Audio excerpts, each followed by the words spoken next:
Assalamualaikum warahmatullahi wabarakatuh. Kepada yang terhormat Bapak Ibu penguji dari eksternal maupun internal, perkenalkan nama saya adalah Febri Nanja. Saya adalah siswa dari SMK Negeri 1 Delahu, jurusan Teknik Komputer dan Jaringan. Pada tugas akhir kali ini, saya mengambil judul memblokir download berdasarkan ukuran file menggunakan Linux. Bapak Ibu yang saya hormati, kenapa saya mengambil judul memblokir download berdasarkan ukuran file menggunakan Linux?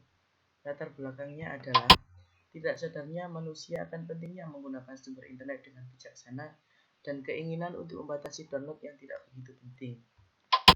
Tujuan dari pelaksanaan proyek book saya adalah membuat manusia sadar akan pentingnya menggunakan sumber internet dengan bijaksana dan untuk membatasi download file yang tidak terlalu penting. Batasan masalah yang saya terapkan dalam proyek book saya ini adalah bagaimana cara mengkonfigurasikan Linux Debian sebagai sistem operasi untuk membatasi ukuran file yang akan di-download. Kemudian, bagaimana cara mengkonfigurasikan fitur aplikasi Squid 3 untuk media pembantu dalam proyek tugas akhir ini.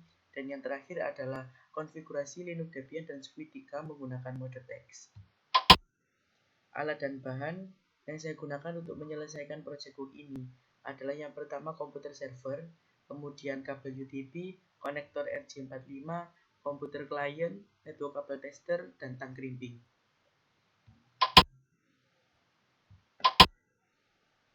Bapak Ibu yang saya hormati, kita lanjut pada sistem pengerjaan project book saya. Berikut adalah topologi yang saya buat untuk menyelesaikan project book kali ini. Pada gambar berikut ada simbol cloud. Di sini disimbolkan dilambangkan sebagai sumber internet. Sumber internet ini memiliki IP 192.168.137.1. Kemudian dari sumber internet disambungkan kepada server Debian menggunakan kabel UTP. Pada server Debian nanti akan dikonfigurasikan dua IP address, yaitu yang pertama adalah IP yang terhubung ke cloud dan yang kedua adalah IP yang terhubung kepada klien.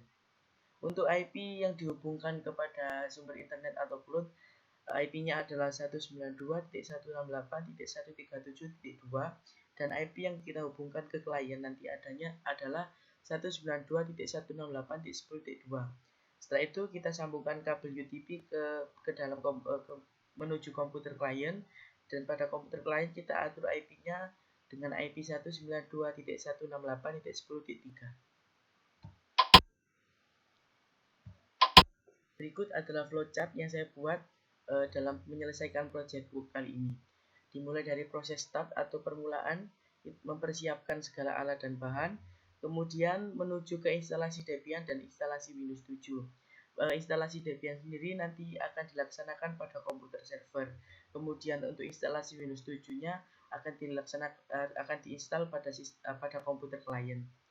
Setelah kita melakukan instalasi Debian, langkah berikutnya adalah konfigurasi IP address pada Debian.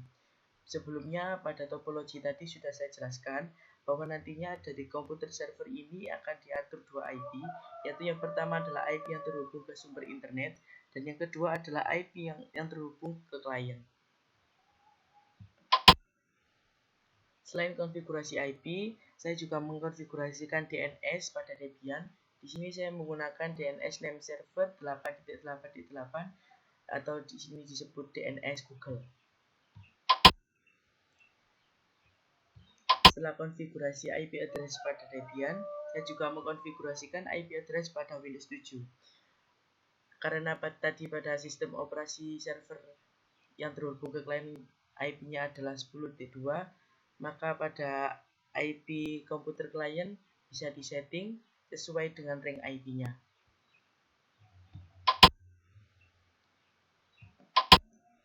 Setelah konfigurasi IP selesai, pada Debian, silakan di restart terlebih dahulu dengan perintah service networking restart.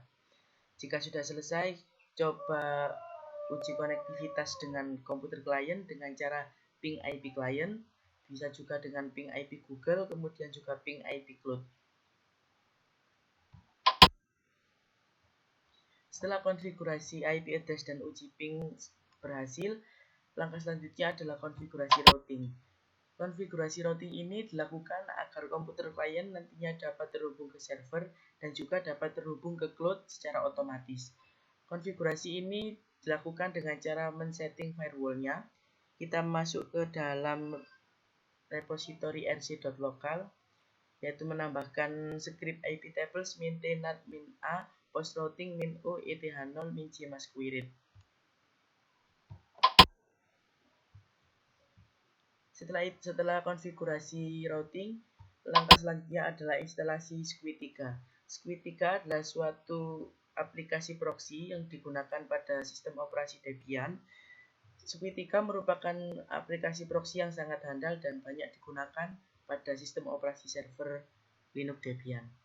Pada konfigurasi SQUID3 di server Debian, kita mengkonfigurasikan agar nantinya klien tidak dapat mendownload file yang ukurannya di atas batas yang sudah ditentukan. Di sini saya melakukan konfigurasi pada sesi repli body max size dan saya menggunakan batas minimal maksimal 5 MB untuk bisa di-download. Jika sudah melakukan konfigurasi pada SQUID3, selanjutnya adalah konfigurasi pada browser. Di sini dilakukan agar nanti browser dapat tersambung pada proxy yang sudah kita buat dalam SQUID3 tadi. Konfigurasinya dilakukan pada pengaturan browser, yaitu dalam LAN setting.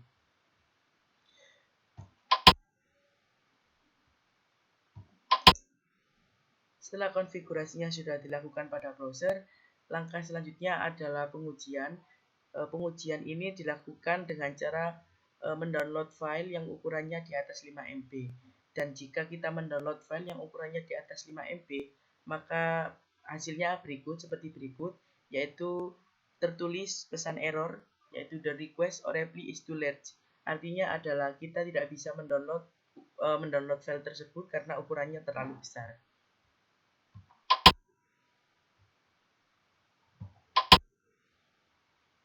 Kesimpulan dari project yang saya buat adalah semua klien yang terhubung dengan komputer server tidak dapat mendownload file yang melebihi batas atau melebihi ukuran.